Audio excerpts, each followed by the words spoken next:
Okay, so it's been a minute since I've made this cake, and it did come out very good. It's just now I have time to upload it. So enjoy.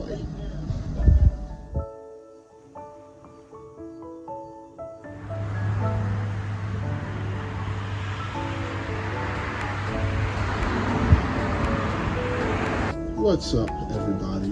We alive. Yet another day above soil. So, my nephew's birthday actually happened on Christmas Eve, and he requested me to make this cake. So if you want to bake along with me, go right ahead. Get your spatula, get your standing mix, and get all your ingredients ready. I'm going to run them by the screen, because today I'm going to show y'all how to make the best s'mores pound cake. Let's burn.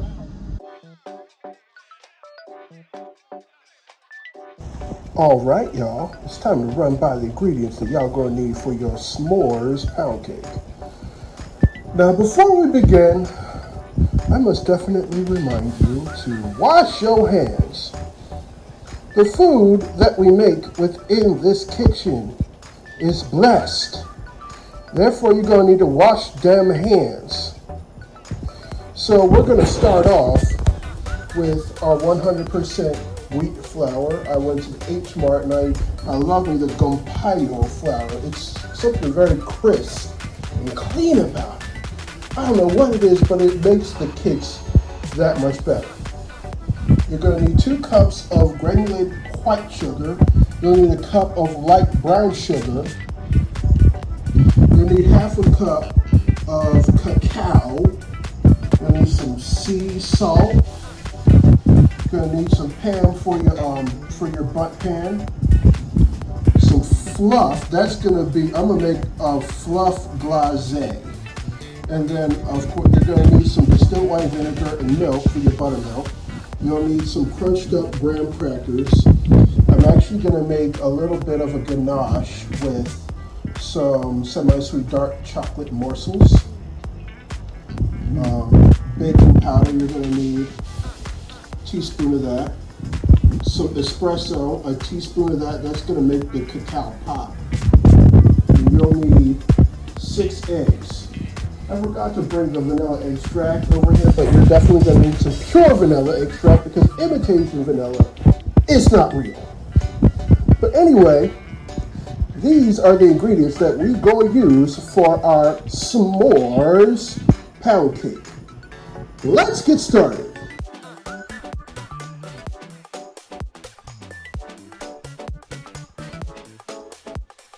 What I got here is a cup of whole milk. Whole milk, not half, not 1%, 2%, whole milk. Because you need the butter fat to make buttermilk.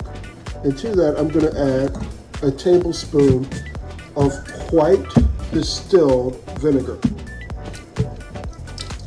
Usually I would either add lemon or lime juice, but because this is more of a chocolate cake, I'm going to use white distilled vinegar. I don't know. The lime and the lemon juice might clash with the taste of the chocolate. That's just the way I look at it, y'all. So, for the time being, we're going to let this mixture sit for a minute. And if it's getting kind of chunky looking, but not too chunky, then you're doing it right. Buttermilk that's being congealed. Eggs are cracked in a separate bowl. I forgot to put this one ingredient on the other screen. How the heck are you gonna make pound cake without butter? I use salted butter. A lot of people use unsalted, but hey, it is what it is. I'm using salted butter. And we're gonna use 3 sticks of butter, and they really need to be room temperature. I can't count how many times people try to make pound cake, and their butter was too cold. If you have cold butter in your pound cake, that sugar is not going to crystallize or become fluffy. So when it's winter time, you got to leave your sticks of butter on the kitchen counter, dining room counter overnight. So that way it comes to temperature. It's a little bit easier in the summer, but you really do need to be careful, especially if you live lower than Maryland. I'm talking like Texas, Arizona, the places where it'd be hotter than the devil's porch. But 3 sticks of butter, room temperature. This cake's going to be slightly different. Usually I would put 3 cups of white sugar in the cake, but because, like I said, this is going to be more or less a chocolate cake, we're going to put 2 cups of white sugar and 1 cup of light brown sugar into our butter. And that brown sugar, this next part's important. The brown sugar needs to be packed. Some people do the fluffy method and just be like, it's good enough. No, it has to be packed tightly around the rim of the measuring cup. People are like, Drew, you're so methodical measure. With baking, you've got to be measured, precise. That is how I show love in my desserts. And plus, this cake right here, this is going to be for my nephew. My nephew's birthday is on Christmas Eve. So I want to make this extra special for him. But without further ado, we're going to start creaming the butter. It ain't ready yet. It's not creamed all the way yet. But I tell you, there's something about ancestral energy that really speaks to me. You got to listen to the ancestors who are in tune with your intuition. And sometimes your ancestors are your very best friends, especially in the kitchen, because they'll be like, oh, maybe a little bit more salt. You could use a little bit more soy sauce. You may want to go a little bit easy on, well, if you put too much lime in something, I don't know, maybe ancestors can't help you there, but they might help you to improvise. But anyway, when it comes to creaming the butter, you got to make sure that the granules of sugar at the bottom of your mixing bowl, you don't hear the granules against the metal of the bowl. This is not fluffy yet. It's going to be in about 5, maybe 10, maybe 15 minutes. But I'm going to scrape my sides so that I can get every nook and cranny of this butter and sugar together. Yeah, it's coming off way too easy on my finger. It's just not creamed enough. I didn't cream this butter. Cream the mess out of it. So anyway, this right here is how your butter should look. You see how it's nice, white and fluffy? That's the ticket.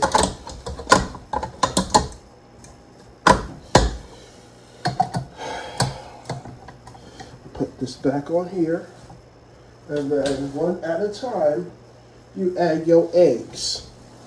So there's 1 egg, bloop, right there. Raise it on up. And we're going to wait for the yolk to bust. Half cup of cacao, teaspoon of espresso, and a touch of salt. And then I also added a teaspoon of baking powder. I sifted that in real good, mixed it in.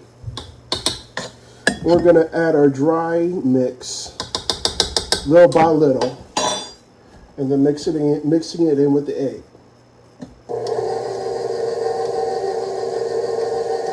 So about halfway, after about 3 eggs, scrape your bowl, scrape your paddle, and then keep going. Oops, did I put 2 eggs in? I may or may not have done that intentionally. That was the last 2 eggs, and it was a lot of egg white. I'm gonna mix these in, make sure the yolk busts.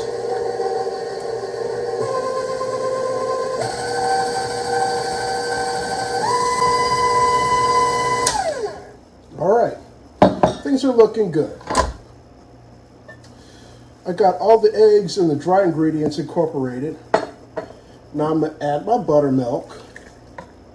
That is the cup of whole milk and a tablespoon of distilled white vinegar. I'm going to go ahead, mix this in again. I'm going to have to start real slow, just like this, so that it doesn't slosh around. And then increase it little by little. All right, buttermilk. That's it. Here's my measuring spoon. Okay, here it is.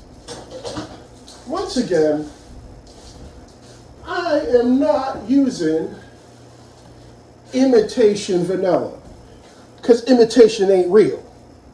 So after you put your buttermilk in, you're going to put a tablespoon of pure vanilla extract. Ooh. Oh my goodness. I can already smell this, y'all. This is delightful. All right. So here's our butt pan. I went ahead and floured and greased it right into the butt pan.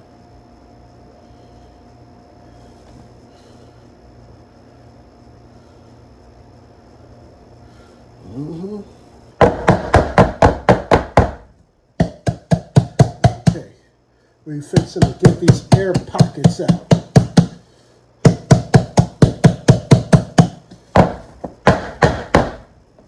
All right, I got her leveled up, and we're going to put this cake in our oven at 325 degrees for about an hour, 25 minutes.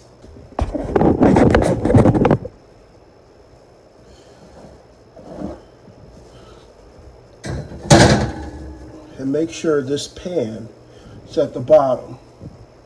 That's a necessity. So that way it doesn't directly heat the bottom of the cake.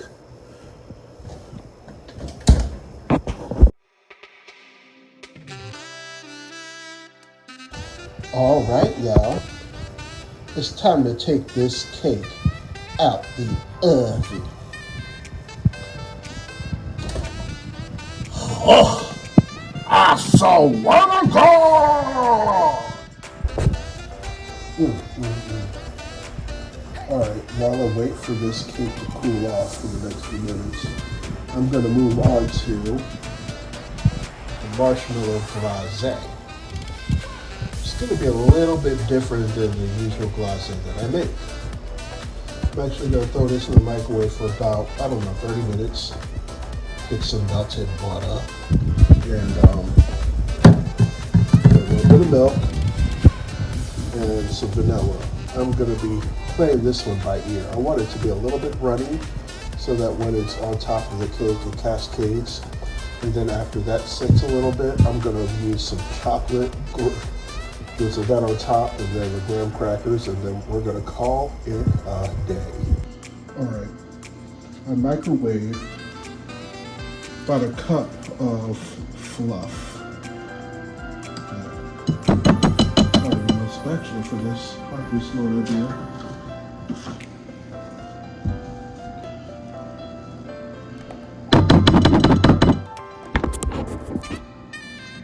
In goes our melted butter. And then behind that,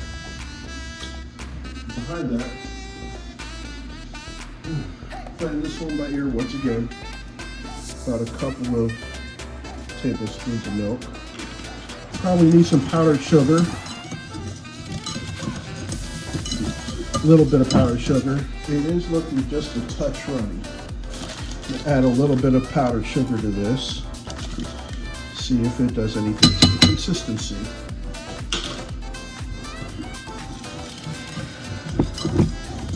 Yes! Right there. It's looking a little bit more promising.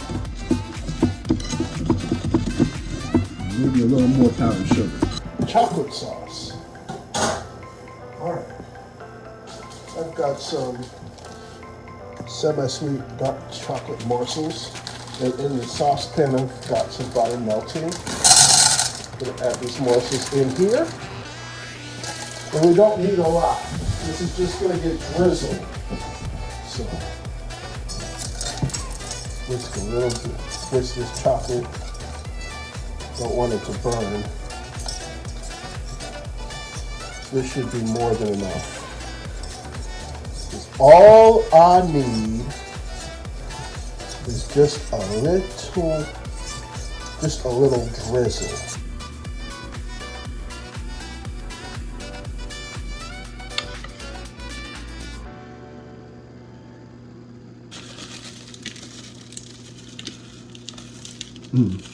My nephew's gonna love this cake. So make it look a little bit sloshy.